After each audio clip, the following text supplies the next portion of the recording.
মুক্তিযুদ্ধকে যারা দেখেছেন, অংশগ্রহণ করেছেন, তাদের অনেকেরই বয়স আজ ৭০-এর কোঠায়। একদিন হারিয়ে যাবে সাধারণ মানুষের কষ্ট, সংগ্রাম আর অপেক্ষার সেই দিনগুলোর কথা, যদি না তা সংরক্ষণ করা হয়। বেঁচে থাকুক সেই দিনগুলো প্রজন্ম থেকে প্রজন্মে সব বাঙালির মনের মণিকোঠায়। আজ আমরা শুনব আব্দুর রব ভূঁইয়ার মুক্তিযুদ্ধের স্মৃতিগাথা। আব্দুর রব ভূঁইয়া দীর্ঘদিন সৌদি আরবের জেদ্দায় টিইউভি নর্ড কোম্পানির রিজিওনাল ম্যানেজার হিসেবে কর্মরত ছিলেন। তিনি প্রবাসী বাঙালিদের বিভিন্ন উন্নয়নমূলক কাজে নেতৃত্ব দিয়েছেন। ১৯৭১-এ আমি তখন সদ্য কৈশোর পেরোনো তরুণ, বয়স মাত্র ১৯। সেই বয়সেই আমি বাংলাদেশ অর্ডিন্যান্স ফ্যাক্টরিতে শিক্ষানবিশ কর্মী হিসেবে যোগ দিই। অবশ্য আমার পড়াশোনাও একই সাথে চলছিল। অধুনা গাজীপুরে অবস্থিত আমার কর্মস্থল সে অর্ডিন্যান্স ফ্যাক্টরি ছিল তখন এ অঞ্চলের অস্ত্র তৈরির একমাত্র কারখানা। ৭১-এর মার্চ মাস থেকেই পূর্ব ও পশ্চিম পাকিস্তানের মধ্যে রাজনৈতিক বিভেদ ও উত্তেজনা চরমে পৌঁছেছিল। ২৩শে মার্চ তারিখে আমরা খবর পাই জয়দেবপুরের ইস্টবেঙ্গল রেজিমেন্টের বাঙালি আর সেখানকার পাকিস্তানি সৈনিকদের মধ্যে যুদ্ধে বেশ কিছু হতাহত হয়েছে। এই খবর পাওয়া মাত্র আমাদের ফ্যাক্টরিতে উত্তেজনা ছড়িয়ে পড়ে। আসলে বিশেষ করে পাঞ্জাবিদের বিদ্বেষমূলক আচরণের কারণে তখন সর্বস্তরের বাঙালিদের মধ্যে প্রবল জাতীয়তাবোধ আর দেশপ্রেম জেগে উঠেছিল। আমরা আমাদের স্টোরেজ থেকে বেশ কিছু রাইফেল নিয়ে চলে গেলাম ইস্টবেঙ্গল রেজিমেন্টের দফতরে। কিন্তু পাকিস্তানিদের অস্ত্রশস্ত্র ছিল অনেক বেশি আধুনিক ও কার্যকরী। আমার নিজের তখন অস্ত্রচালনার খুব বেশি ট্রেনিং ছিল না। এরপরেও সীমিত সামর্থ্য নিয়ে আমরা তাদের বিরুদ্ধে সংঘর্ষ চালিয়ে যেতে থাকি।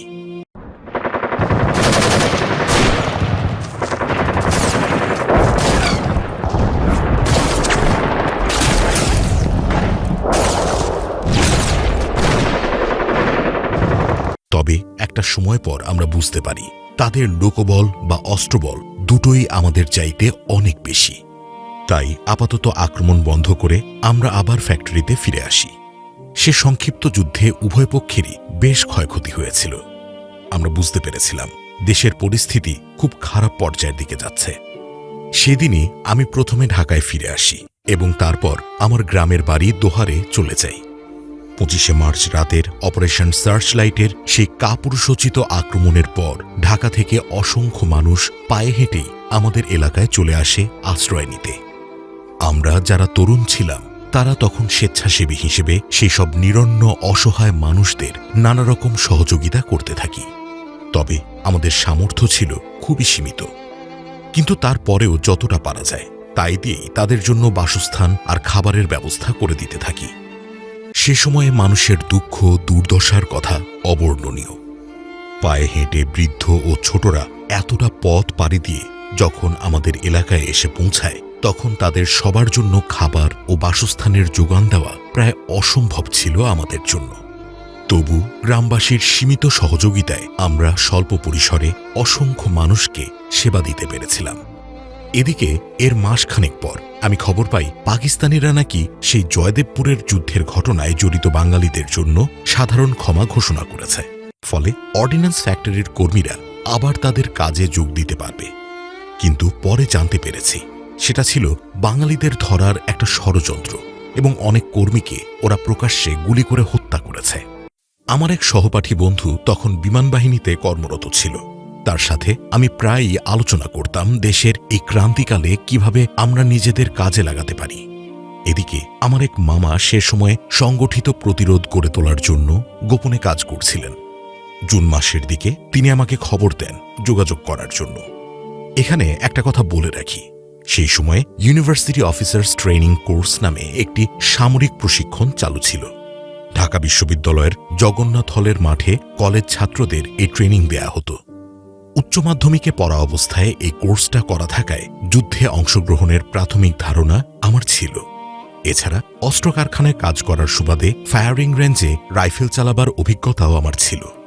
আমার সেই মামা সিরাজউদ্দিন আহমেদ ছিলেন স্থানীয় ইউনিয়ন পরিষদের চেয়ারম্যান। তার নেতৃত্বে আমরা খুব গোপনে আমাদের কর্মকাণ্ড শুরু করে দেই। আমাদের মূল কাজ ছিল লোকবল বাড়ানো ও অস্ত্র জোগাড় করা। এই সময়ে আমার এক ঘনিষ্ঠ আত্মীয়, যিনি ঢাকা বিশ্ববিদ্যালয়ে মাস্টার্সের ছাত্র ছিলেন, তিনি এক গভীর রাতে আমাদের গ্রামের বাড়িতে এসে উপস্থিত হন।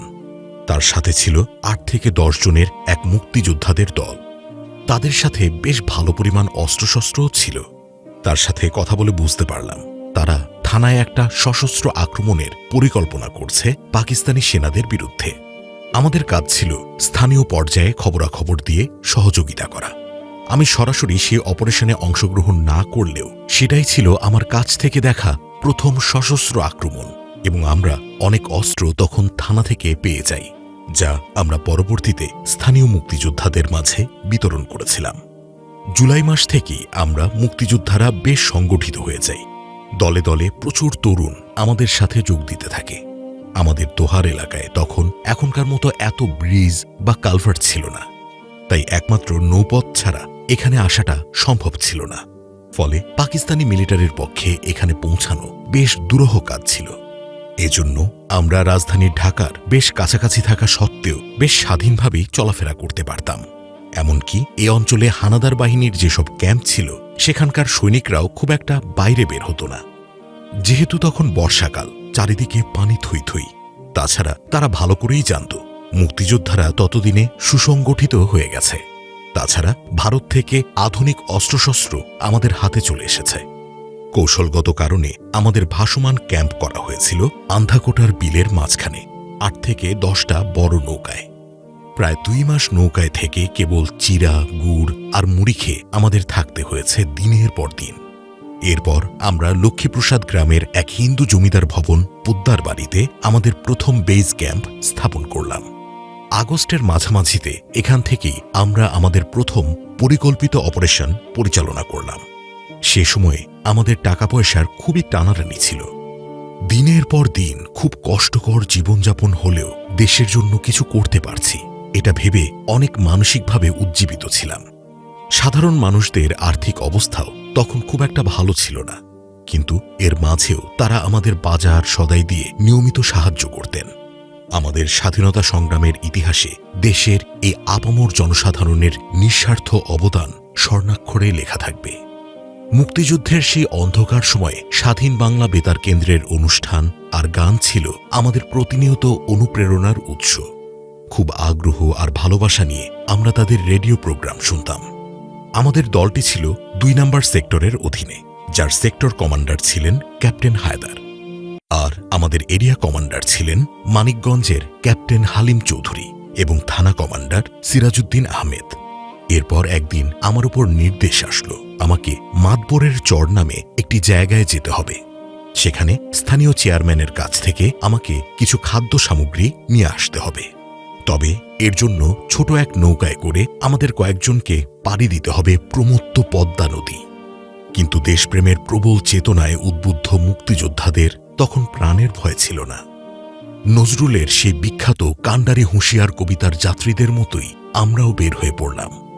আমার সাথে ছিল একটা স্টেন গান, আর সাথের দুজনের সাথে ছিল 2টো রাইফেল।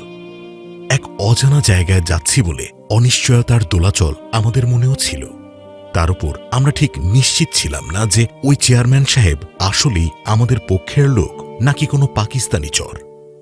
তখন পরিপূর্ণ বর্ষাকাল, কালো মেঘে ছেয়ে আছে পদ্মার আকাশ, গুঁড়িগুড়ি ইলশে বৃষ্টির সাথে দমকা বাতাস।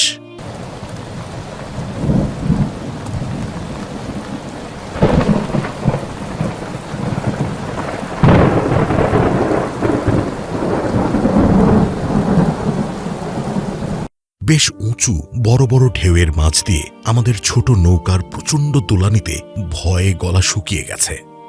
তবু প্রেরণা ছিল দেশের স্বাধীনতা। আমাদের আত্মদানে আমরা পাব লাল সবুজ পতাকার দেশ। আমরা মাতবরের চরে যাবার পর দেখি খাওয়া দাওয়ার সে এক এলাহি আয়োজন, এমনকি আমাদের জন্য খাসিও জবাই করা হয়েছে। এরপর সেখানে একের পর এক জনস্রোত আসতে শুরু করল। সেই উঠোন ভরা মানুষ দেখে আমরা একটু ভয়ই পেয়ে গিয়েছিলাম। পরে অবশ্য আমরা বুঝতে পারলাম এত মানুষ দূর দূরান্ত থেকে এসেছে শুধুমাত্র মুক্তিযোদ্ধাদের এক নজর দেখতে, কারণ তারা রেডিওতে মুক্তিযোদ্ধাদের বীরত্বের অনেক গল্প শুনেছে। তাই দেশের এই সূর্য সন্তানদের প্রতি তাদের ভালোবাসা অপরিসীম। এদেরই মধ্যে এক বৃদ্ধা মহিলা আমাকে জড়িয়ে ধরে জানালেন মুক্তিযোদ্ধাদের জন্য তিনি প্রতিদিন দোয়া করেন। তিনি সাথে করে তার গাছের একছড়া কলাও নিয়ে এসেছিলেন। তাদের এই মমতাময় আচরণ দেখে আমি আর চোখের পানি ধরে রাখতে পারিনি।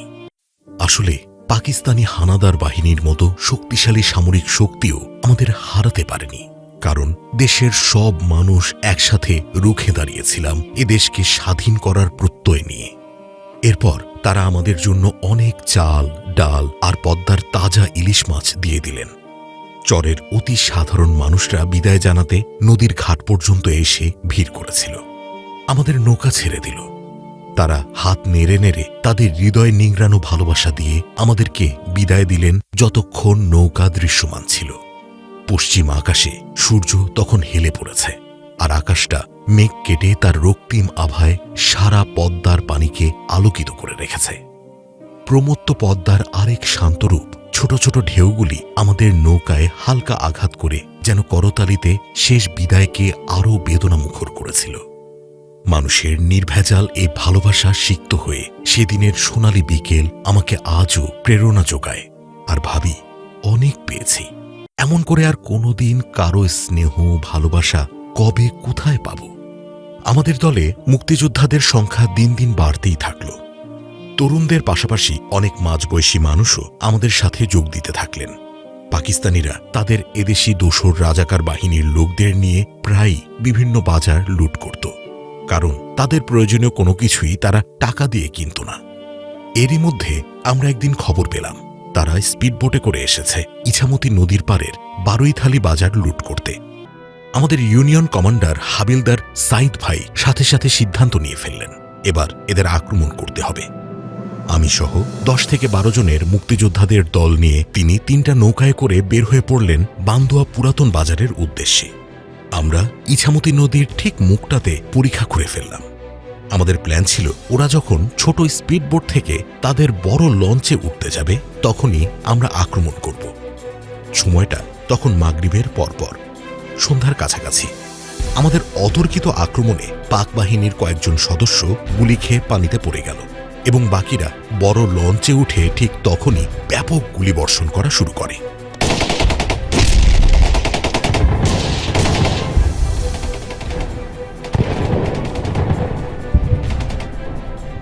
এর একটি গুলি এসে লাগে আমার কপালে, তবে অনেক দূর থেকে আসায় সেটা আমার শরীরের ভেতরে ঢুকে যেতে পারেনি। কিন্তু এর পরেও ব্যথায় আমি চোখে অন্ধকার দেখলাম। চারদিকে তখন থই থই পানি। লঞ্চের ওপর সেট করা হেভি মেশিন গান থেকে তখন অনবরত গুলি ছোড়া হচ্ছে। পুরো এলাকা জুড়ে এতে বিশাল প্যানিকের সৃষ্টি হল। সেটি আবার ছিল বান্দুরার একটি খ্রিস্টান পাড়া। মানুষজন যে যেদিকে পারে সেদিকে পালাতে লাগল। এখানে আরেকটা কথা বলে রাখি, গুলির প্রচণ্ডতায় আমাদের নৌকার মাঝিদের আর খুঁজে পাওয়া গেল না।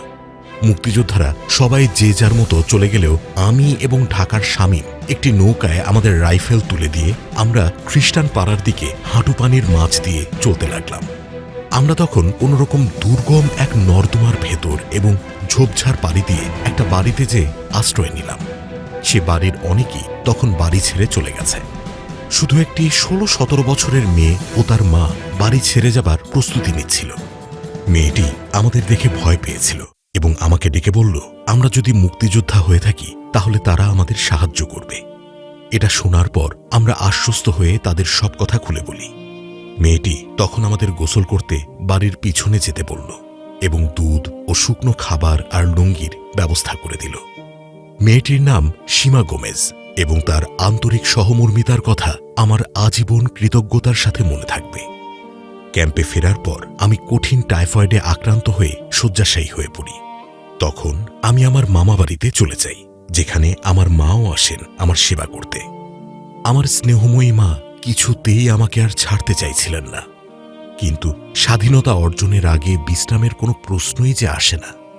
তাই এখানে 10 দিন থাকার পর আমি আবার ক্যাম্পে চলে আসি। আমাদের দোহার থানা আমরা সেপ্টেম্বর মাসের শুরুর দিকেই হানাদার মুক্ত করেছিলাম। এরপর আমি সীমার সাথে যেয়ে দেখা করে আমাদের প্রতি তার সহানুভূতির জন্য আন্তরিক ধন্যবাদ ও কৃতজ্ঞতা জানিয়েছিলাম। সীমাও আমাকে অনেক যত্ন করে রান্না করে খাইয়েছিল। মুক্তিযুদ্ধ চলাকালীন সময়ে একটি ঘটনা আমাকে বেশ নাড়া দিয়েছিল। একবার এক লোক বাজারে এসে মুক্তিযোদ্ধাদের ব্যাপারে খোঁজখবর নেওয়া শুরু করে। এতে স্থানীয় লোকজনদের মনে সন্দেহ হওয়াতে তারা তাকে ক্যাম্পে ধরে নিয়ে আসে। আমার উপর দায়িত্ব পড়ে একে জিজ্ঞাসাবাদ করে ভেতরের খবর বের করার জন্য। এর কাছ থেকে জানতে পারলাম যে সে পাকিস্তানি সেনাবাহিনীর একজন কেরানি। সে ছুটি নিয়ে ফরিদপুরে তার বাড়িতে যাচ্ছিল। তখন তাকে দায়িত্ব দেয়া হয়েছে সে যাতে মুক্তিযোদ্ধাদের বিষয়ে কিছু তথ্য নিয়ে আসে। তাই বাঙালি হওয়া সত্ত্বেও চাকরি বাঁচাবার জন্য তাকে এই কাজ করতে হয়েছে। সে সাথে থাকা তার স্কুল পড়ুয়া মেয়ের একটি চিঠিও দেখালো। সেখানে মেয়েটি লিখেছে তার বাবা যাতে বাড়ি ফেরার সময় তার জন্য চুড়ি আর আলতা নিয়ে যায়। তারপর সে তার মেয়ের জন্য কেনা লাল কাঁচের চুড়ি ও আলতা আমাকে দেখালো। এসব দেখে আমি কিছুটা আবেগপ্রবণ হয়ে পড়েছিলাম, কারণ আমি খুব ভালো করেই জানতাম এই লোকের কঠিন শাস্তি হতে যাচ্ছে। তার মেয়ের কাছে আর কোনো দিনই ফেরা হবে না। পরদিন আমাদের ক্যাম্পের অধিনায়ক আমাকে জানালেন এই বন্দীকে মেরে ফেলার সিদ্ধান্ত হয়েছে, আর আমারই ওপর দায়িত্ব পড়েছে ওকে গুলি করে বিলের পানিতে ফেলে দিতে। আমি তখন আমাদের কমান্ডারকে অনেক অনুরোধ করেছিলাম, এই একটা কাজ আমি কিছুতেই করতে পারব না। এতে আমাদের দলপতি অনেক রেগে গেলেও পরে অন্য একজনকে দায়িত্ব দেয়া হয় লোকটিকে শুট করার। তাকে যখন নৌকায় করে আবিয়াল বিলে নিয়ে যাওয়া হচ্ছিল, যাবার বেলায় সে কেবল ফ্যাল করে আমাদের দিকে তাকিয়েছিল। তার সে করুণ দৃষ্টি আজও আমাকে তাড়া করে বেড়ায়। আমার মনে পড়ে তার মেয়ের সেই আলতা চুরির বায়নার কথা। যুদ্ধ এমনই এক ঘটনা প্রবাহ যার ভেতর দিয়ে গেলে জীবন আর মৃত্যুর অনেক রূপই দেখা যায়। স্বাধীনতার জন্য আমাদের অনেক দাম দিতে হয়েছে। এই অপরিসীম ত্যাগের মহিমা যাতে আমরা কখনো ভুলে না যাই। এমনই অনেক ঘটনা, অনেক দুর্বিষহ জীবন সমীক্ষা আজও আমাকে উজ্জীবিত করে, সাহস যোগায়। আর মনে প্রাণে উপলব্ধি করি আমাদের অনেক কষ্টের বিনিময়ে পাওয়া স্বাধীনতাকে আমরা যেন আমাদের নতুন প্রজন্মের কাছে সঠিকভাবে তুলে ধরতে পারি। এই মুক্তিযুদ্ধ অনেক দুঃখ, কষ্ট, আপনজন হারানোর বেদনায় সিক্ত হয়ে আজীবন অম্লান হয়ে থাক।